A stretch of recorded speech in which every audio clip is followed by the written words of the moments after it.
to Unit 5, Lesson 6. You're looking for tasks for U5L6 under assignments or in the weekly calendar. Today's date is January 20th. We're going to start off with our usual pair and share. I'm going to throw the question in the chat right now. If you had to delete all but 3 apps from your smartphone, which ones would you keep? Now, what I'm talking about here is like the unusual ones, like the ones that you, like the special ones that you like to use. So like assume that it's still a phone, like so you still have the calling and FaceTime app, you still have the messaging app, you still have the camera app, like all that standard stuff. It's more like what are some of the separate things that you had to install that you feel like you use or that you enjoy using often. So think about that for 20 seconds.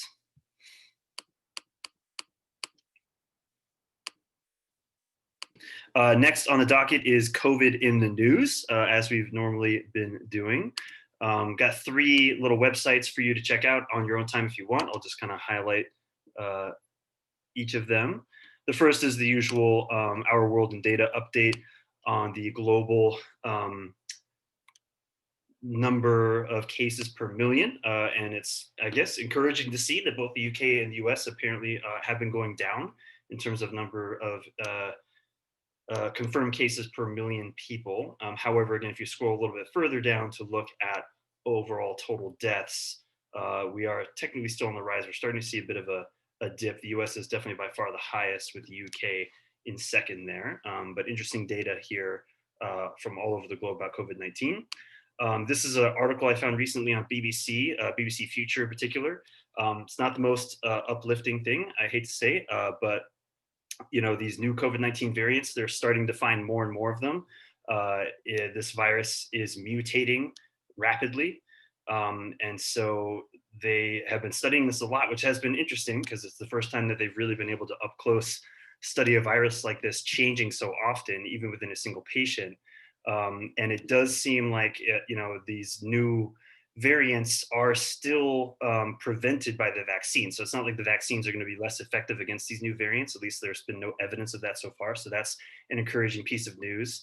But if you were curious about the name, I think we highlighted this before, but this is an interesting paragraph here about the oily capsule that surrounds most of the virus is studded with these spikes sticking outwards. Those are the spike proteins we've talked about, making it look like a crown when viewed through an electron microscope. It is this appearance that gives the coronavirus family its name. Corona is Latin for crown, if you're curious about that at all. And so they've been looking at these different changes, kind of like how the flu mutates. There's certain genes that code for the spike protein structure. The variant that's currently spreading through the UK and parts of the US now is this H69V70, where there's a slight change in the surface proteins, but they're starting to find more and more variants. And again, I hate to say it, but this is kind of a conclusion here. Michael Warraby, a viral evolutionary biologist at Arizona, you know, each year the flu vaccine has to be updated as the influenza virus mutates and adapts to escape the immunity already present in the population. If the coronavirus shows similar capabilities, which apparently it is, it could mean that we'll have to adopt similar tactics to keep this at bay, meaning that coronavirus isn't something that's just going to go away. It's going to be something seasonal that we are going to have to sort of vaccinate for on a regular basis. So anyway, this article goes into pretty good detail about a lot of this and where they think the mutations are heading and the different ones that have come up. So anyway, I encourage you to take some time to read that if you want. And if you're not aware of this, over the weekend, they had a memorial in Washington, D.C. for all of the dead from coronavirus in the US. This is an online memorial that people have been posting to. And I just, you know, for me, I know I keep showing you graphs and I keep reporting numbers, but, you know, numbers are people. And this is kind of a good way to look at that and just see the people and the lives that have been impacted by this pandemic. So anyway, another interesting thing to look through. Okay, next thing was the homework. 2 things. You had to do the reading of Viruses Falling from the Sky. I like this because it was a nice sort of continuation of our other reading. There were only 11 responses to this. And then the Contagion Reflection 3, again, seeing 12 responses to that. So a few of you still need to do those. If you haven't done so already, please try to complete those quizzes. I like the Viruses Falling from the Sky thing because I think it kind of paired well with reading about the viruses in the ocean and that they are apparently ocean spray is getting picked up by the wind and taken up into the troposphere, and these viruses are spreading everywhere.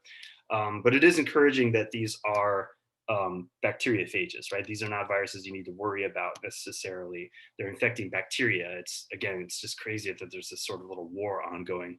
But it is a little freaky to think that they're moving all around the planet in the air itself on these little droplets of water or dust.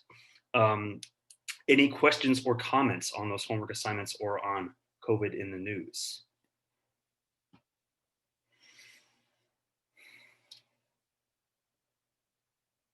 Alrighty.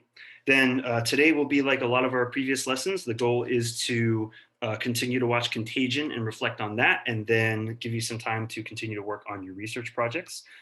Since it was a long weekend, I want to make sure we're feeling good about where we left off. So again, if you look at the tasks to complete list, let's go over some of these questions. So what common challenge to public health responses to pandemics does Dr. Erin Mears or Kate Winslet's story emphasize? So think about what happened to her character right towards the end of what we were just watching.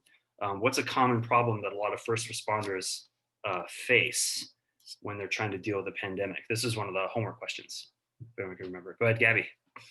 They get infected themselves, and so they can't like take care of other people. Yep. Yep. And then the population of nurses and people who can help with this is drastically reduced. In the movie, they talk about how the nurses are actually on strike before better safety precautions can be put in place and safety standards.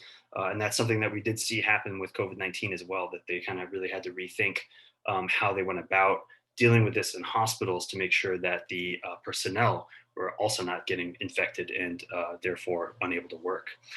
Next question. Forsythia is an unproven treatment of MEV1 that everyone demands, right? This is kind of one of the subplots in the movie. What was the early equivalent for this in COVID-19? Everyone got this on the homework. What was being really promoted? Brandon? Hydroxychloroquine. Yeah, which is actually normally used to treat what? Anyone know what that's a drug for? Zach? Malaria. Yeah, it's actually a prophylactic for malaria. So it's something that you're meant to take that's going to prevent you from being infected by it. And again, as far as I've seen, there's actually been no scientific evidence to show that it helps treat COVID-19, even early forms of it. And yet it kind of became this very popular thing in the media for some reason. All right. What signs of societal breakdown, things not operating as they should, have we seen so far? So think about what we were seeing, especially in the 20 minutes that we recently watched. Like, what were some things you noticed about how society was sort of not functioning or falling apart? Rory? Everybody was like looting and stuff, and like nobody like trusted each other, I guess. Yeah, so like they get to the supermarket, and I remember the daughter says, like, is anybody even working here? Right? People are clearly taking things and leaving without paying. What else?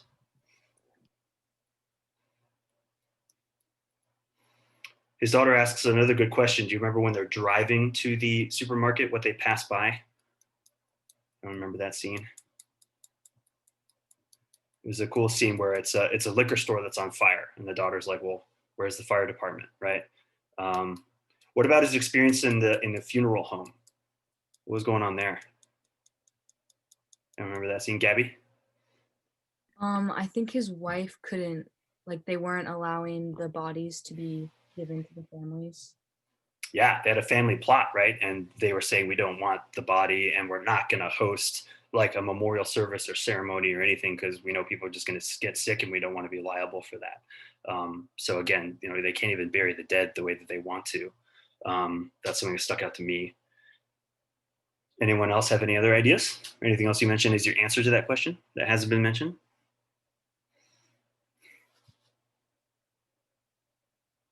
It's funny, I'm blanking now. I feel like I had one other one that I wanted to mention, but anyway, you'll see more of them in the next 20 minutes that we watch. Okay, so where did we leave off with each of these characters? What's going on with Matt Damon's character, Mitch Emhoff?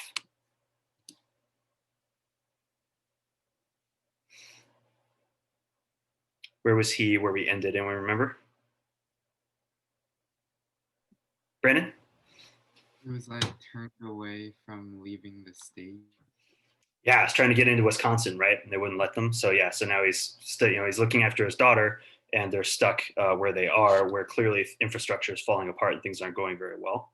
Great. Okay, what about Dr. Ellis Cheever? There's something questionable that he did, questionable decision that he made. Pretty sure that happened in the 20 minutes that we watched. Gabby?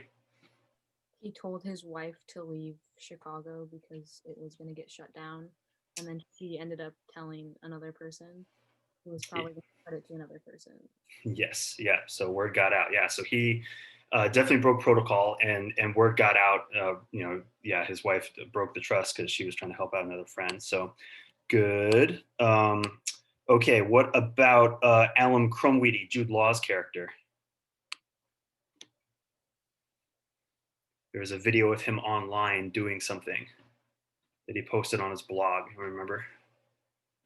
Didn't he take like that medicine that wasn't proven? Yeah, so he was sitting there saying, I've got a fever, my throat feels like it's closing up.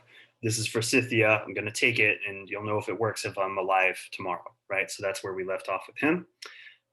Great. Okay, what about Dr. Leonora Orantes, Marion Cotillard, the WHO representative who was working in Hong Kong? Anthony. Gets like taken by the other guys to their village. Yes, got kidnapped. Why? Like, why? What's the hope of them kidnapping a WHO representative? What do they want? Rory? Like, so their kids will get priority if there's a vaccine or a treatment. Yeah, they want to be first in line, right? So they're kind of basically going to trade her for vaccine. Okay, and we already mentioned this earlier, but what about poor Dr. Erin Mears, Kate Winslet's character? Sophia? She has the virus and is pretty sick.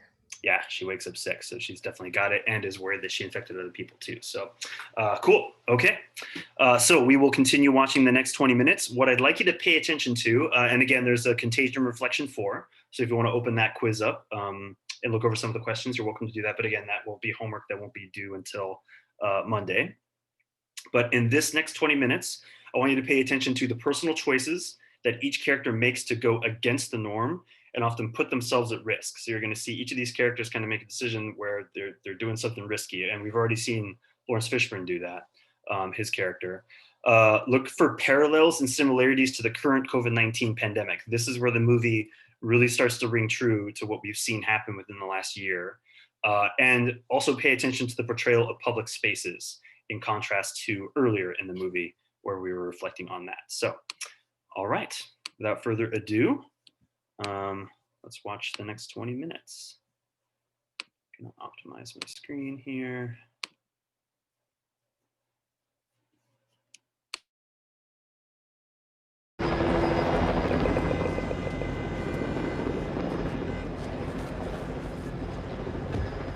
What happened?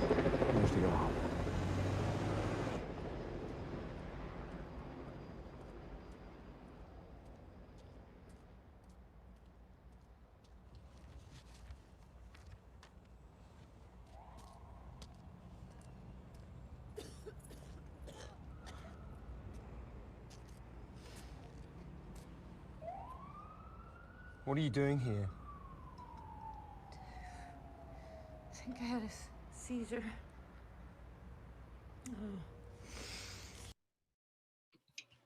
Just making sure audio and video coming through for everybody. Yeah. Great. All right.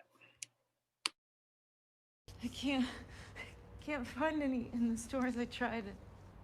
Look, I don't have any here. People broke in. I'm pregnant, Alan. I have money. I can give you some money. Lorraine, you shouldn't be out. Go home. I'll bring it to you when I get it.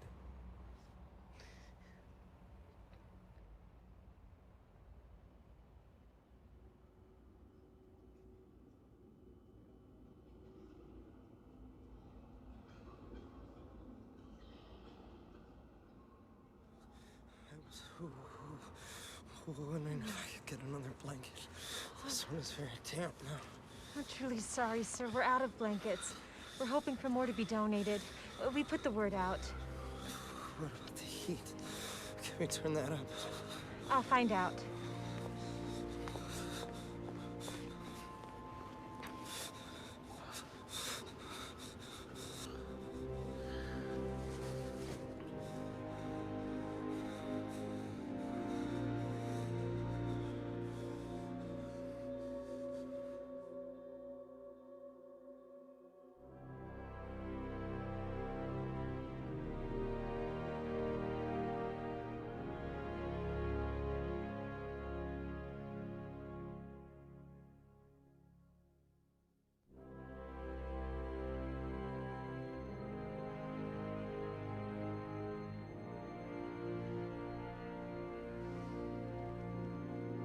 When did we run out of body bags? 2 days ago. We're trying to get more in from Canada, but they just want to wait and see.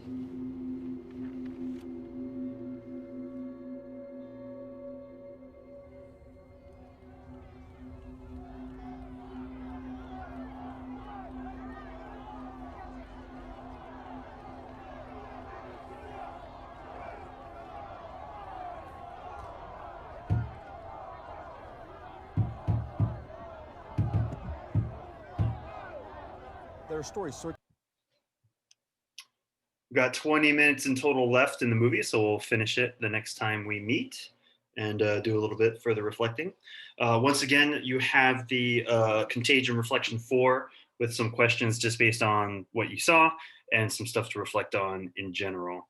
But again, we'll review that in our next lesson to make sure we're feeling good about where we left off in the movie before we move on. So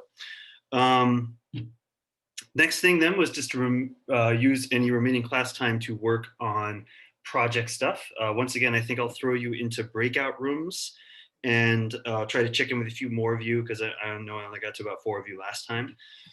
There is an assignment on the tasks to complete list. Again, this is step number 7. I just came up with another assignment, second page of research content, which is, again, ideally where you are. It's okay if you're still working on your first page.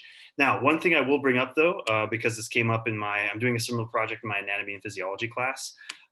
If you're having trouble, like I know we listed, I think 500 words per page, but my anatomy and physiology students have been pointing out that it makes the text really small and it's kind of hard to fill that much text into a space while also including images. So I'm going to cut that down. So really what you should be going for is maybe closer to about 250 to 300 words per page. And to be honest though, I'm not going to be like word counting everything. It's more just that you've gone into detail, you've covered some of the key concepts, you've defined vocabulary that you've used. That's what I'm mainly going to be looking for. It's also okay if you want, just like a magazine, to do like a text heavy page and then do an image heavy page, right? A lot of magazines do that where they load all the text into one page and then the images are on the next one. You're welcome to do that. I'll also point out that like we're not holding you to the perfect number of pages. So if you're having trouble squeezing in all the content you want to, just make one more page and you can put an image on it or something that you weren't able to fit on whatever page you were working on. So just keep that in mind. I know it seemed like we started off really strict, but there's a wiggle room in that. So any questions or comments on the project overall, just for the good of the group before I send you off?